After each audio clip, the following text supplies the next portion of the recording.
So for today's tuturo ko sa inyo is kung paano maging searchable yung mga videos nyo sa YouTube channel nyo. So, first thing na gagawin ko muna is mag-upload ako ng videos ko. Kasi itong mga videos ko na to is okay na siya. Searchable na siya. So, mag-upload ako ng new para ituturo ko sa inyo is kung paano. So, eto na.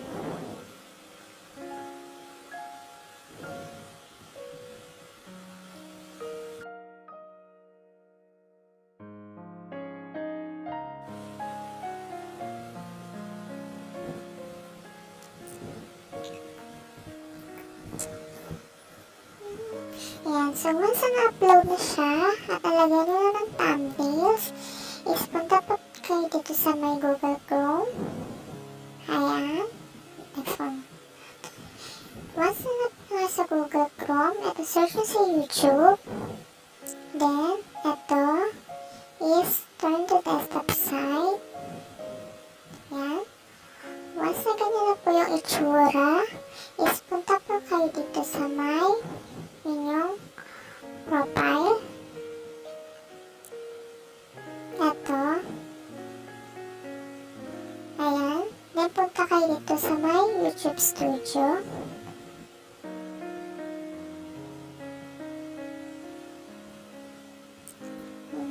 So once nandiyan na, ito, pindutin nyo si videos. Ayan. So, yan, lalabas lahat ng mga videos nyo dyan. So, ito yung bago kong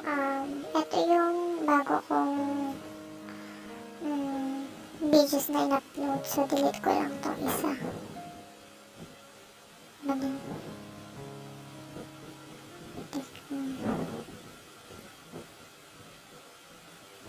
Sorry.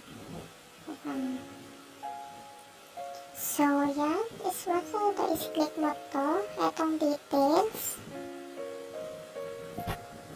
So, once na na-click mo na, ayan.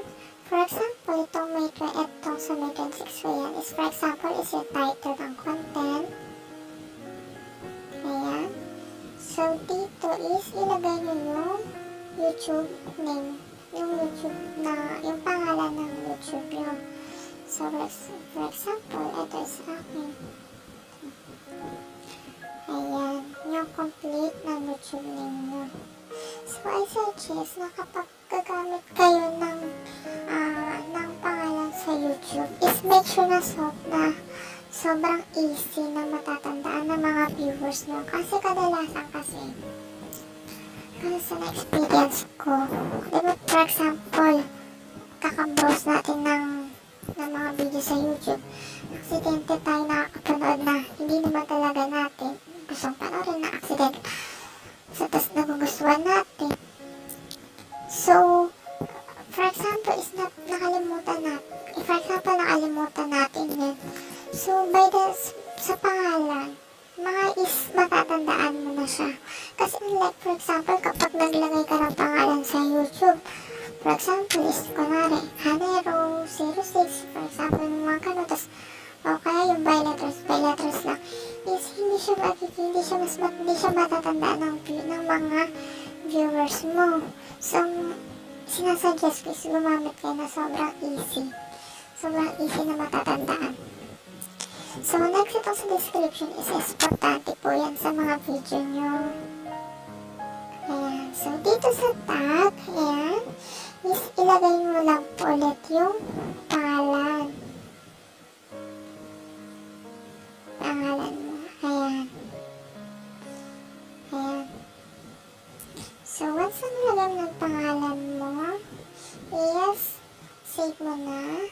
Ayan, save. So, once na save mo na, punta ka dito, scroll down. Dito, sa may baba. Ayan, ito si settings. Tapos, punta ka dito sa may channel. Then, etong keywords. Ayan, etong keywords is yung pangalan mo lang din po. Yung pangalan ng, ano ba